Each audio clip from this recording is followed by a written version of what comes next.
Do you gain all the weight back after stopping Ozempic? The short answer is yes, you can if you don't do it the right way.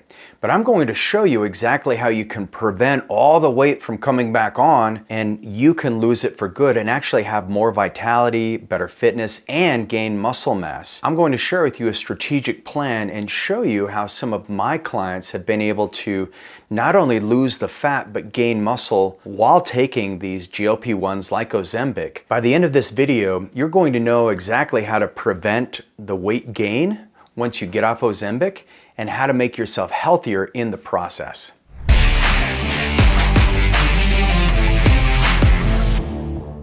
So humans are so fun because we all have these impulses and we're driven in certain ways. Well, I had a client who's a very successful entrepreneur, has written lots of books, and he was like, I'm stopping all the peptides, I need a break, and he was overwhelmed. And I said, okay, no problem, let's put a strategy in place for you. And he said, no, I'm at my ideal weight, I already know what to do. Now, his impulses started to kick back in. And he's somebody who has ADHD, probably a lot like you. I don't know how many times you've switched screens since I started talking, but welcome back.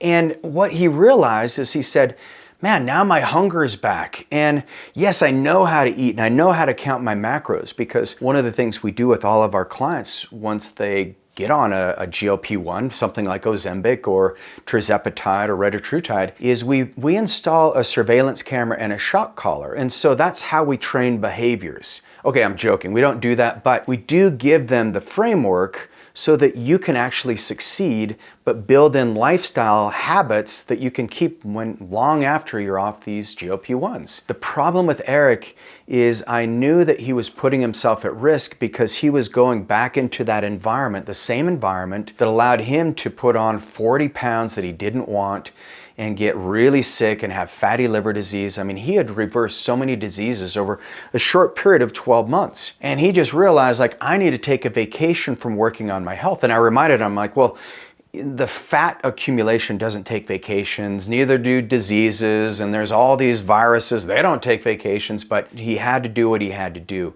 So he came back 6 months later, and he was embarrassed. He said, look, Regan, I've put on all the weight that I had lost. I'm still stronger, I'm still fitter, I maintained my strength, which he was happy about. He was still lifting weights 3 times a week. He said, but my body composition, it just went downhill because he went back to the alcohol, back to the sugar, back to the things that he'd worked so hard to get off of. He started being a lot more generous in his serving sizes. And I reminded him, I'm like, you remember what Dr. Mayakawa said? She was one of my early mentors.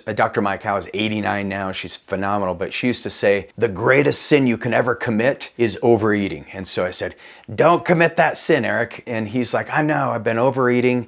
And, you know, we jokingly just had some banter. And I said, okay, what are we going to do now? Where do you want to go from here? Because you're at a loss. You gained all the weight back. And he said, and I'm looking online, and he was trying to blame it on the Ozempic or the medications, which a lot of people do. And I said, no, the only problem is you made a commitment to yourself, and that commitment was for a year, and we forgot to extend the commitment into the future. And so I said, before we work together again, I want you to make the commitment that you being healthy is a lifetime commitment. Like there's no turning back. Like there's no reason to repeat the experiment because every person's biology responds a little differently. And so I always like people to know that anytime you're thinking about using like, Ozempic or Mounjaro or any kind of weight loss treatment or a diet or an exercise protocol, this is a tiny experiment. It's an experiment where you use your curiosity to say, okay, what kind of changes can I make? So I'm gonna ask you, if you've just gotten off of Ozempic and you're worried about putting on weight,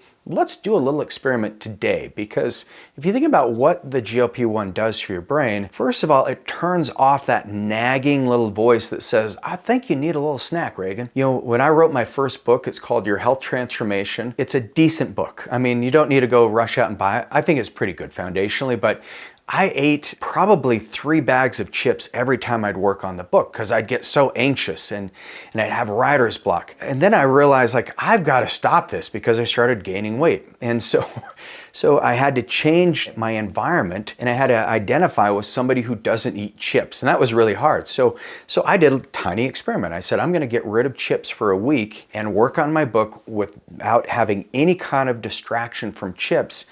And funny enough, I was able to just write my book and finish it in record time.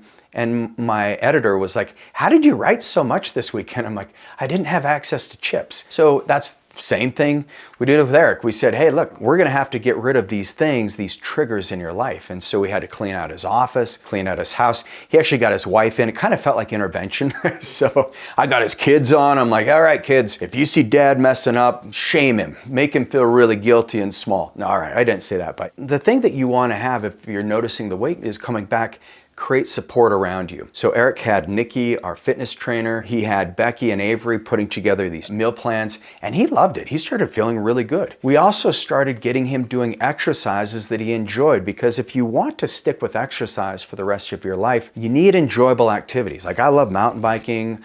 I love skiing, snowboarding. I love hanging out with my boys, my daughter, my wife. These are all really exciting for me, but I have to be fit to enjoy these activities. And so we established a couple activities. He loves pickleball. He's like, I'm going to play pickleball every Tuesday, every Thursday, and every Saturday. And the cool thing about it is when you have people expecting you to show up at pickleball, that's the real key, is when you have accountability there. And so he created this whole network, and within 3 months, he just started looking like a new person. He sent me a before and after picture. I said, all right, take a picture. And so he took a picture, and his face was kind of like sad in the picture. He was kind of making fun of himself because he invested so much time and resources into that year of his life where he's just focused on health. And I said, you can get it back so fast. In 3 months, he was back to where he was. But this time he did it the right way because he made a lifetime commitment to his health. And so some of the peptides that we used is, yes, we did get him back on tirzepatide, which is GLP-1 with GIP. But the other thing that we did is we got him on CJC 1295 with ipamorelin, and that gave him this nice little increase of growth hormone. We use ipamorelin with CJC because you get about a 7 times greater pulse. We got him on MOTS-C, we got him on 5-amino-1-MQ, so he felt lighter on his feet. But then we also remodulated his immune response because he had some infections that weren't going away. But through this customized protocol and through having the teamwork, he was able to increase his muscle mass. He actually put on about 8 pounds of lean muscle in 3 months, unheard of. We also got him on testosterone, which was a big support there because his testosterone had plummeted. The second thing he did, he was able to lose, as far as his total body percentage, he was able to lose 20% of his total body percentage, and a lot of that was fat. The majority of that was fat, which is really helpful because now what he's looking at is a future that's much bigger than his past. His wife is happy, his family's happy, and most importantly, Eric feels like himself again. He can show up at work, he's got the energy that he wants. And so if you are somebody who is worried because you've put the weight on after getting off of Ozempic, or you're considering going off of it and want a strategy to make sure that you keep the weight off for good, then watch my video. And it's a video on alternatives to Ozempic. And I'll show you a blueprint for success and prevention of the weight gain. I'll see you there.